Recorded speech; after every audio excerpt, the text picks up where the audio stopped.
You don't have to laugh when it's not funny, okay? Well, I want you to all give a big hand to John and Blenda. They are the owner of the club.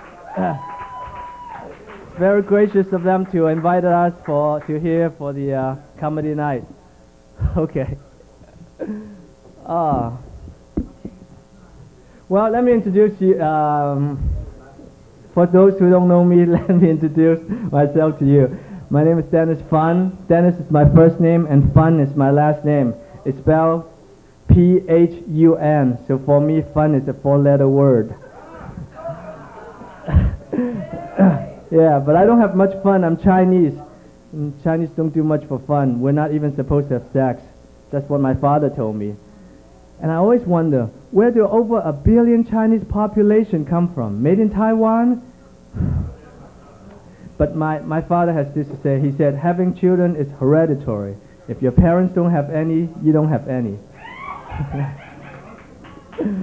Well, I guess he's right, but I don't want to be such a geek. I don't drink, I don't smoke, and I don't do drugs. I go to AA, Asians Anonymous. I've gone 10 days without tofu now. And I don't even date Chinese girls anymore. I mean, they're great in bed, but an hour later I was horny again. But American girls like me, because an hour later they come back for more. God, I feel good here. It's like I'm among friends, you know. I know everybody here, you know. Do you remember me? No, I know you. What's your name?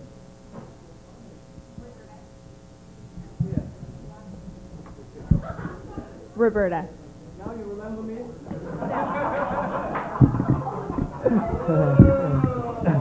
I never forget a lady. I have pornographic memory. Hey, what kind of car do you drive? You? I don't drive. Oh, too bad. How can you live in LA without a car? Get out of here. What about the guy next to you? A rabbit, the one with the big dent in front? Aren't you the one that I cut in front of when I jump over the median and make a U-turn to get in the parking space here? I'm sorry, I was in a hurry. It's hard to drive on the freeway going over 30 miles an hour. I know, people in LA don't know how to drive, and they blame it on the Chinese, you know? Like, when I moved to the neighborhood, all the Mexicans started to buy car insurance. Well, let me tell you, this is a myth that they say Chinese are bad drivers, Chinese are kung fu fighters, and Chinese have small dicks. It's not true. I don't know kung fu. But if you push me too far, I'll do this. I go, gotcha. I learned it with Richard Simmons. Well, are you guys having fun? Yeah! Are you ready for the first comedian? Oh. That's Kristi House, Ethel Merman of comedy. Give her a big hand.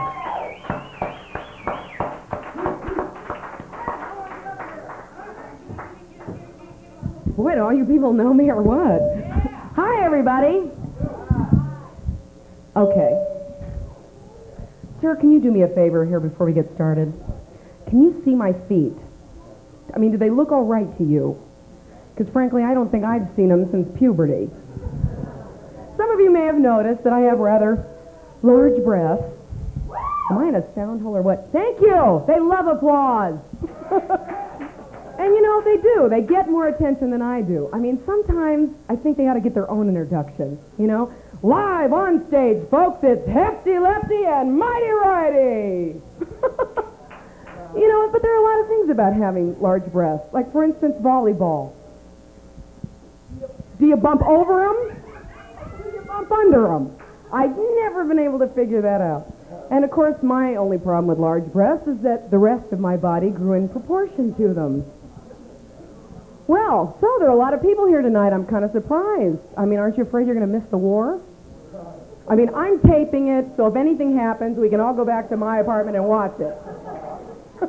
You know, and things to consider. Does Peter Jennings ever sleep? And more than that, if they drug-tested TV journalists, who would we be watching? I mean, George Fishbeck, right? You know, though, there are some interesting facts about the war that people haven't looked into. Do you know that Nielsen ratings and home pizza delivery has risen almost 22% since the war started? And we thought the oil companies were behind it, didn't we? Well, I work for Amtrak, folks, which is kind of an interesting job. Who applauded that? You obviously don't work for Amtrak. I wait tables in the dining car on board the train. A lot of people say to me, you wait tables on a train. Is that anything like waiting tables in a regular restaurant? I say, oh, yeah, it's exactly the same, except we're moving 79 miles an hour. You know, but I guess people are the same everywhere, so there are some similarities. Like, I don't know about you, but the one thing I hate about being a waitress is the way people call you to the table. I mean, you got them all figured out, right? From the minute they look, like, okay, the direct approach, right? Then you have apologetic, right? Oh, then you have Hollywood, the indifferent. Then you have frantic. And then the one I hate the most, the two-fingered one. Hey, I don't know about you people, but it takes more than 2 fingers to make me come. You know, but there is something about people on the train, right? I mean, you've heard that ad, there's something about a train. There is. There's something about a train that makes everybody act like they're 7 years old. They don't think, they don't listen, and they want everything right now. It's like last week, right? I'm working in the dining car, and this man says to me, "Excuse me, miss." No. No, he says, "Excuse me, miss, but can I have some decaffeinated coffee right now?" I said, "Sir, I'll be with you in just a moment." He said, "You know what? You people always say just a moment. I want that decaf right now." I said, "Sir, I'm afraid you've been watching too much television, because this is not Bewitched, and I am not Samantha. And honey, if you got to have something right now, you better suck on this. Regular or decaf? Bring a cup, everybody. Tabs are flowing." You know, this year, I got to go to my 10-year high school reunion, right, in Orange County. And I took my boyfriend with me, who happens to be black, because I figured that way at least everybody would have something else to talk about besides how fat I'd gotten. Anyway, and of course my boyfriend was thrilled. I mean, what black man wouldn't want to go to a dinner dance in Orange County? I mean, he said, "You know, honey, I mean, let's just complete the evening. We'll take in a John Birch Society meeting on the way." But we got there, and God, these things are weird. I mean, people lie at these things. I mean, there's a girl from my class that walked the room telling everybody, "Oh yes, I'm in entertainment with the Disney Corporation. Yes, I'm in entertainment with the Disney Corporation." She's Mickey Mouse. Mickey Mouse. This is Comedy Light, folks. It's not very funny, but it's good for you, all right? Anyway, and then, of course, some of the women talk about nerve, right? They all came up to me and they said, "Kristi, tell us, is it really true? You know that black sexual myth?" I said, "Oh, that, is it really still a myth?" "Honey, I think you've been in Orange County too long." You know, more things to consider. I read something in the paper the other day. People that lower their cholesterol rate do not increase their life expectancy, because people that lower their cholesterol have a higher suicide rate. I guess it's true. Some people just can't live without that real taste of butter. You know, but they're lightening everything these days, right? You got Bud Lights, you got Doritos Lights, you got, Kraft Light dressing. And I've discovered that there's a new kind of man out there. I call him Macho Light. You know the guy. "Shut the fuck up, honey. Bring me a goddamn beer, sweetie." Some people have dated him, I see. You know, but that's all anybody wants to talk about anymore is dieting. You know, have you noticed? I got a bad attitude about dieting. I mean, I'm the kind of person that when I see that Light Life commercial, and they say, "If you're 100 or more pounds overweight, call us at this number." I say 100 pounds. Let's eat. I got 30 to go. You know, and people say some of the stupidest things to you when you're fat, too, right? Oh, they love to pull you aside and say, Kristi, I've been meaning to tell you, but you really put on a lot of weight. Oh, my God. I have. Well, gee, thank you for pointing it out. Why, you know, if you hadn't pointed that out to me, I might never have noticed. I mean, just think of all the hours I would have wasted worrying about anorexia. But, you know, it's getting bad. I mean, I'm getting to where I'm kind of paranoid about it, to tell you the truth. Well, okay, for instance, I bought a Thomas guide last week. Anybody here have a Thomas guide? I mean, you know, these things are great, right?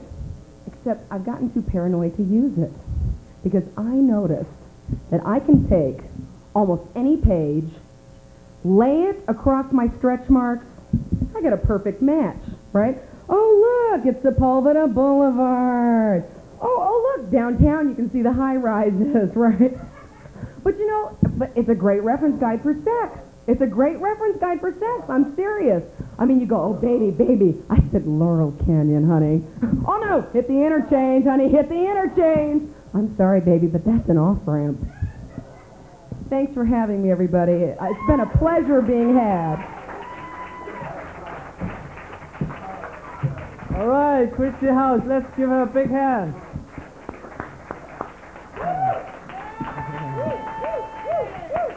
Yeah. She's a great waitress / actress / wrist. That's the way Hollywood is. Yeah, I know that, and I know a lot of you know that if you ever try to be an actor. Yeah, because I try to be an actor, and I want to work with some big stars, you know, like Clint Eastwood or Sylvester Stallone. But so far, the biggest star I work with is Godzilla. and I was in this great movie. I got a break. I was in this movie called Surf Nazis Must Die. Everybody seen that movie? Yeah. It's a great film. I was a samurai surfer. I was on the surfboard. I say, "Konnichiwa gozaimasu, Nihongo no wakarimasen, Hen you Nazi dude." Thank God I have acting training with Stanislavski. And then I was in a Shakespeare play. I was the lead. I say, to pee or not to pee, that's the question. That didn't run very long. Hey, this is supposed to be funny. You guys should laugh. If you don't, I'm just repeat myself, okay? Okay.